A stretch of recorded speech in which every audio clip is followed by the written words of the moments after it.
찰스 스타크 웨더는 미국 네브래스카 지역에서 10명의 목숨을 앗아간 악명 높은 남성이다. 그는 겨우 19살에 끔찍한 범행을 저질러서 당시 사람들을 공포에 떨게 하였다. 1938년 11월 24일 평범한 가정의 아이로 태어난 그는 선천적으로 결손증을 앓아 다리가 약간 기형이 되었고 언어장애를 갖고 있어 친구들에게 놀림받기 일쑤였다. 그는 공부를 잘 하였지만 언제나 친구들의 괴롭힘으로 힘들어하였다.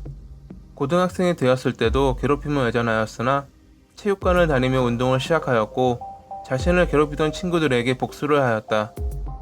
찰스는 그동안 받아왔던 분노를 모두 배출하였고 어느 순간 문제아로 변해 있었다. 결국 그는 고등학교를 중퇴하였고 신문사 창고에서 일을 하기 시작하였다. 1956년 18살의 찰스는 13살의 카리 램프게이트를 그녀의 언니에게 소개받아 사귀기 시작하였고 가끔 창고에서 만나 사랑을 나누었다. 어느 날 찰스는 카릴에게 운전하는 법을 가르쳐 준다며 무면허로 그녀에게 차를 몰도록 하였고 결국 그녀는 접촉사고를 내고 만다. 둘 다 별다른 부상은 없었으나 차의 주인인 찰스의 아버지는 매우 화를 내었고 그로 인해 찰스는 아버지와 심한 다툼 끝에 집을 나와버리게 된다. 일하는 곳에서도 해고당한 그는 쓰레기 줍는 알바를 하던 중 은행을 털 계획을 짜기도 하였으나 실행으로 옮기진 않았다. 1957년 11월 30일 어찌 보면 그의 운명이 바뀌게 된 날이지 않을까 싶다. 그는 주유소 앞에서 동물 인형을 팔던 콜버트에게 다가갔다. 찰스는 자주 그곳을 지나다니며 콜버트랑은 가끔 이야기를 하던 사이였다. 그런 콜버트에게 찰스는 여친에게 줄 인형을 사고 싶지만 돈이 없다며 외상을 부탁하였다. 하지만 콜버트는 이를 거절하였고 그날 밤 찰스는 산탄총을 들고 다시 그의 앞에 나타나 총을 들이대며 $100를 달라고 협박한다. 그러한 거금은 자신의 집에 있다고 말하는 콜버트를 자신의 차에 태운 찰스는 마을 외곽으로 차를 몰기 시작하였고 차 안에서 찰스의 총을 빼앗으려던 콜버트는 몸싸움 도중 발사된 총에 죽음을 맞이한다.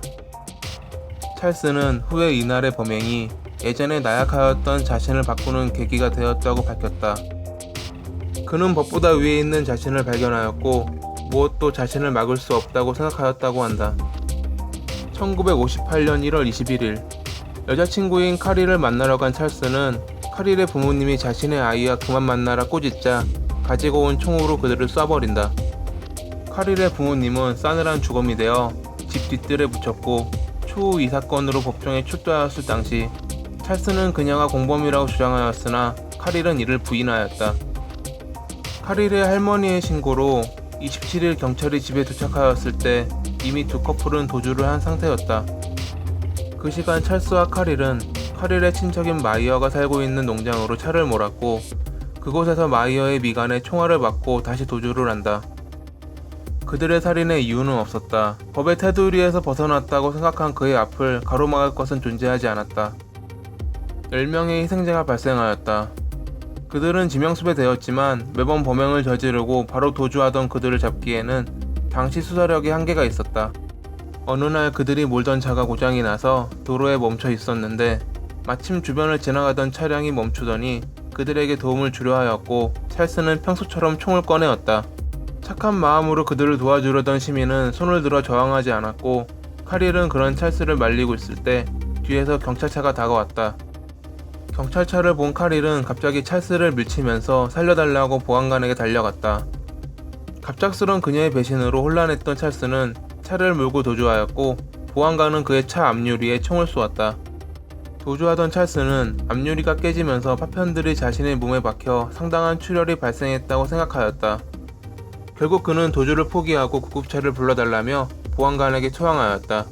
체포된 찰스와 카릴은 재판을 받게 되었는데 처음에 찰스는 그가 벌인 범행에 카릴이 전혀 관계가 없고 혼자 벌인 일이라고 주장하였으나 계속해서 입장을 바꿨고 재판에서 그녀에게 불리한 증언을 하기 시작하였다. 카릴은 자신이 계속 인질로 잡혀 있었고 모든 것은 찰스가 저질렀다고 주장하였다. 여러 차례 이루어진 재판 끝에 찰스는 사형을 선고받았고 카릴은 공범으로 인정되어 종신형을 선고받았다.